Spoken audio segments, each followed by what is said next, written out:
All right, so what does a $10,000 project look like, right? Because like I said in the previous video, I was charging $50 for party flyers. And even back then, I thought I was doing my thing, right? Being born in Haiti, living in the hood, not having much, $50 was a lot to me, right? And so to the point where now I'm charging multiple 5, 6, and even 7 figures for what I do. Pricing, as I said, was something I had to overcome mentally, right?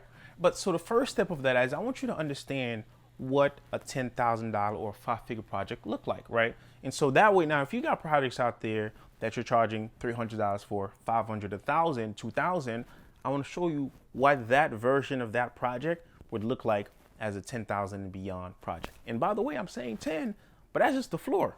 It could be 20, 30, 50, and the list goes on. All right. So before we jump in, there's a point that I think is really important for you to know and take away from this, which is the concept of doer versus director. Now, 9 times out of 10, many of us creatives and creative freelancers, we are doers. That means the client has the thing they need from us, we do it, right? Sounds simple. I need a flyer. Hey, Jacques, we need a flyer. Boom. Here it is. I've done it. Here's the flyer. Thank you, sir, ma'am. I need a photography. Sure, I'm coming with my camera. Click, click, clack. We're done.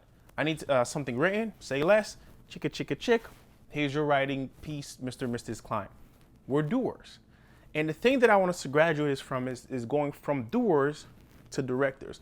Now, let's think about it from some other industries, right? You have contractors, like general contractors, and I'm looking out my window, they got some construction happening, so that's top of mind for me. You have coaches, right? Basketball coaches, etc. And you even have the people that makes movies, right? What do they all have in common? Those people are directors. That means they manage a team of doers. So where the coach has a team of players, the general contractor has a team of construction people, right? And the movie has actors, right? Now, what's so important about being a director versus a doer?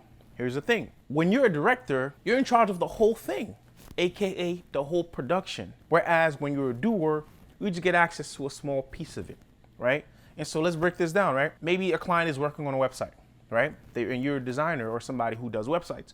Maybe the client may say, hey, can you code this page for me? Sure, you're coding the website. That's the doer version of it. But if you were the director, the client would hire you to build the entire site from beginning to end, handling every aspect of the site, not just the actual building of the site, but also the planning of the site, the research of the site. If there's gonna be some customer surveys that needs to be done, doing that as well. If there's gonna be some, whatever would need to be done to get the site ready or to prepare to do the site and then actually doing the site and then hiring different people to play different roles in different parts. If the site needs photography, you'd be hiring the photographers. All those things, that is the job of a director. Same thing applied to another industry. I mentioned photography. As a photographer, maybe a client may say, hey, can you come and take a picture for me? We're gonna be here. We have models, we have makeup artists, we have this, and that.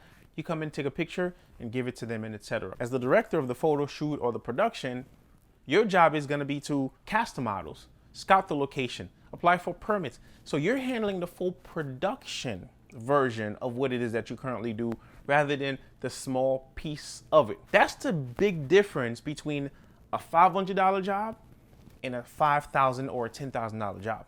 That is ultimately the big difference. And so with that said, what I want you to do is your first assignment is I want you to think about what is the full production version of what I do, right? Whatever the client knows me for, whatever I'm hired for, what is that full production version is? It's the difference between can you design a business card for me or can you revamp my entire branding? Within the branding, it will include logos and website and whatever, also include business card, but you're doing the entire thing as opposed to just doing the business card. And so that's what I want you to do. And if you want to pause the video, take a second and start thinking about it, right? So let's look at a couple of examples. I mentioned earlier, if you're a web designer, right? What is and we'll talk about process a little bit later, but process comes into play here a lot, right? If you're a web designer, what is the full production version of what you can actually do for a client, right? I'm sure you're capable of meeting with the client, understanding their goals and saying, I'll plan, right? I want you to imagine yourself almost as a real estate agent, right? Because a real estate agent kind of comes in, learns from the client and says, I'm going to solve your problem, right? And so in that case, the full production version of a web design company or a website could be doing customer surveys prior to even building a website, right? Doing a website audit of the previous website, things that you probably already do, right? Things you probably already do in your process, right? And then after that, after the customer survey, maybe then creating wireframes, site maps, right? Doing that whole thing. And then maybe the site needs illustrations, but you don't do it or your team doesn't do it. You're like, yeah, babe, I'll take it. I'm gonna hire the illustrator. I'll pay them. I'll handle everything. The client needs to deal with you, but you handle everything else, AKA full production. When you start dealing with larger companies, they don't want to have to manage a group of people or team of people. And here's the hint, these people that you work with as the full production person, they don't gotta be your employees.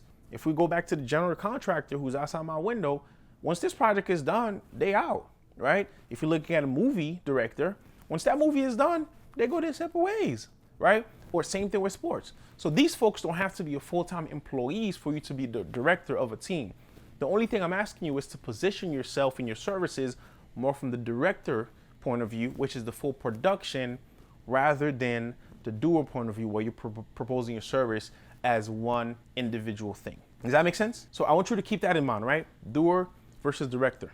And then once you have that, that's what it is. So the people that pays for directors have more money and are willing to spend more money because they know that you're taking care of the entire thing for them rather than the piece. So that's really the secret to being able to charge that much as a creative, as a freelancer, even as an agency, is for you to see yourself and present yourself as a director rather than a doer. And so the way that looks is when clients reach out to you and they're coming to just have you do a piece of the puzzle, you reply and say, hey, no, we do the whole thing. Hey, can you come and take a picture? We have whatever. Well, can you tell me a bit more about the product? Can you tell me a bit more about the photo shoot? A bit more about the company, the campaign this is for? Your goal is to turn the product to a bigger thing, which will then give you the chance to charge bigger budgets. And the fun fact is, most companies that are willing to spend $10,000 and up for whatever it is that they do, they're actually looking for directors to work with.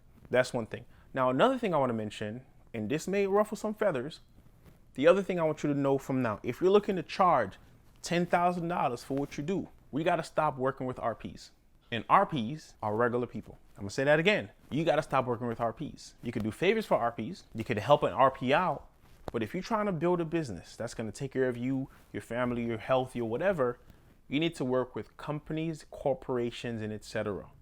Not just small mom and pop shops, because there are plenty of other people out there who are gonna serve them. Well, you've invested in 10K proposals, right? So you are interested in actually getting 10K projects and beyond.